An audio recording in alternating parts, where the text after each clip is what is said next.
Hi అండి. అలా నడుచుకుంటూ వస్తున్నారు చూడండి. అలా నా ముగ్గురు కొడుకులండి.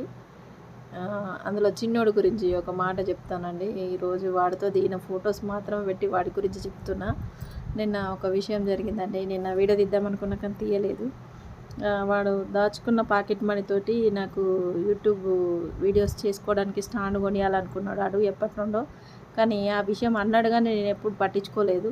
నిన్న వాడి దగ్గర ఉన్న డబ్బులు తీసి, మమ్మీ నువ్వు స్టాండ్ కొనుక్కో అని చెప్పేసి నాకు ఇచ్చిండు. ఎందుకు నాన్న, నీకు దేనికైనా ఖర్చులకు వస్తాయిలే అని చెప్పేసి నేనన్నా. అయినా కానీ ఊకోలేదు. మమ్మీ నీ దగ్గర ఉన్న డబ్బులు ఏవి ఉన్నా కూడా నాకు కానీ, అన్నయ్యలకు కానీ, డాడీకి కానీ ఇస్తావు, నీకంటే ఏం కొనుక్కో, ఈసారి నేను కొనిచ్చినప్పుడు కొనుక్కోవాలి అంతే, అది ఏది ఏమైనా మంచిదే కానీ అన్నాడు. నాకు బాగా ఏడుపు వచ్చిందండి. ఎందుకంటే ఇంత చిన్న వయసులో అంత దాని గురించి ఆలోచించడం చాలా గొప్ప విషయం కదండి. బాగా ఇట్లా అవన్నీ హట్ చేసుకొని ఏడుస్తుంటే వాడు కూడా ఏడ్చిండు. మమ్మీ నన్ను ఎప్పుడు మీ డాడీ అంటావు కదా, అందుకే డాడీ లెక్కనే కొనిస్తున్నా, తీసుకోవే మమ్మీ అని చెప్పేసి అన్నాడు. ఎంబటే ఫోన్ ఓపెన్ చేసి మీషోలో ఫోన్ ఆర్డర్ పెట్టినండి.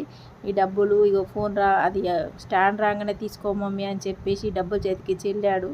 కానీ నాకు చాలా బాధ అనిపించిందండి ఆ రోజు. ఇక ఏడుపు కూడా వచ్చింది. ఇక వాడు కూడా ఏడ్చాడు. మమ్మీ ఏడవక అని చెప్పేసి ఏదో జోక్ చేసి తర్వాత నవ్వించి వాళ్ళు తయారయ్యి మళ్ళీ స్కూల్కి వెళ్ళిపోయారండి. ఇది అండి. ఇంకా పెద్దల గురించి ఇంకొక వీడియో చేస్తానండి. Okay, bye.